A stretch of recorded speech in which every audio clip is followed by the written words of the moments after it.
नमस्कार, स्वागत है आपका ओम शक्ति टीवी में। हम सभी जानते हैं कि महादेव त्रिदेव यानी ब्रह्मा, विष्णु और महेश में सबसे शक्तिशाली माने जाते हैं और यही वजह है कि महादेव को देवाधिदेव भी कहा जाता है। ऐसा माना जाता है कि ब्रह्मा विष्णु के अलावा सभी देवतागण उन्हें अपने आराध्य मानते हैं और उनकी पूजा करते हैं। परंतु क्या आपके मन में ये सवाल उठा है कि देवों के देव महादेव जो हमेशा कैलाश पर्वत पर समाधि में लीन रहते हैं, वास्तव में वो किसका ध्यान करते हैं?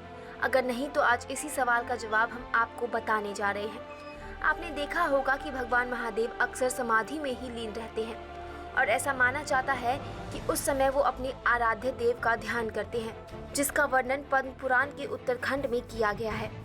पद्म पुराण में वर्णित कथा के अनुसार एक बार माता पार्वती ने महादेव जी से पूछा कि प्रभु कृपा करके बताइए कि आप जब भी समाधि में लीन होते हैं तो आप किसका ध्यान करते हैं? तब महादेव ने कहा कि देवेश्वरी, मैं तुम्हारे इस प्रश्न का उत्तर जल्द दूंगा। फिर कुछ दिन के बाद भगवान महादेव बुद्ध कौशिक ऋषि के स्वप्न में आए और उन्होंने ऋषि को आदेश दिया कि तुम राम रक्षा स्तोत्र लिखो। परंतु ऋषि कौशिक ने बड़ी ही विनम्रता से स्वप्न में ही भगवान महादेव से कहा कि प्रभु, मैं राम रक्षा स्तोत्र लिखने में असमर्थ हूँ। तब भगवान महादेव ने स्वप्न में ही पूरा का पूरा राम रक्षा स्तोत्र कह सुनाया। फिर अगले दिन बुद्ध कौशिक ऋषि ने उसे लिख दिया।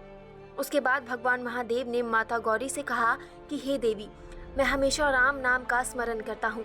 ये सुनो माता गौरी ने फिर भगवान महादेव से पूछा कि हे स्वामी, श्री राम तो विष्णु जी के अवतार है, फिर आप विष्णु जी का स्मरण ना करके श्री राम का स्मरण क्यों करते हैं? तब भगवान महादेव ने कहा कि हे देवी, मैं राम का स्मरण इसलिए करता हूँ क्योंकि जैसे प्यासा मनुष्य बड़ी व्याकुलता के साथ पानी को याद करता है, उसी प्रकार मैं भी आकुल होकर श्री विष्णु जी के साक्षात स्वरूप का ही स्मरण करता हूँ।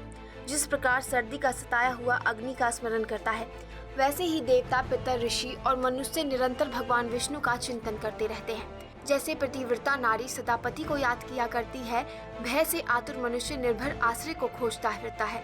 धन का लोभी जैसे धन का चिंतन करता है और पुत्र की इच्छा रखने वाला मनुष्य जैसे पुत्र के लिए लालायित रहता है, उसी प्रकार मैं भी श्री विष्णु के राम स्वरूप का स्मरण करता हूँ, क्योंकि पूर्व काल में भगवान विष्णु द्वारा निर्मित संपूर्ण जगत कर्म के अधीन है और वो कर्म श्री केशव के अधीन है। श्री राम नाम के जप से उनका नाश होता है। इतना ही नहीं, राम नाम विष्णु जी के सहस्त्र नाम के बराबर है, इसलिए मैं हमेशा राम नाम का स्मरण करता हूँ। परंतु ये भी अद्भुत संयोग है कि भगवान राम स्वयं भगवान शिव की आराधना करते हैं। आपने देखा होगा कि हर जगह जहाँ भी राम का मंदिर होता है, वहाँ शिवलिंग अवश्य होगी। वो कोई भी काम बिना शिव के स्मरण के नहीं करते, भगवान शिव राम का स्मरण करते हैं। ऐसी ही खबरों के लिए जुड़े रहे हमारे साथ और देखते रहे ओम शक्ति टीवी। साथ ही like, subscribe, share and comment करना बिल्कुल ना भूलें। धन्यवाद।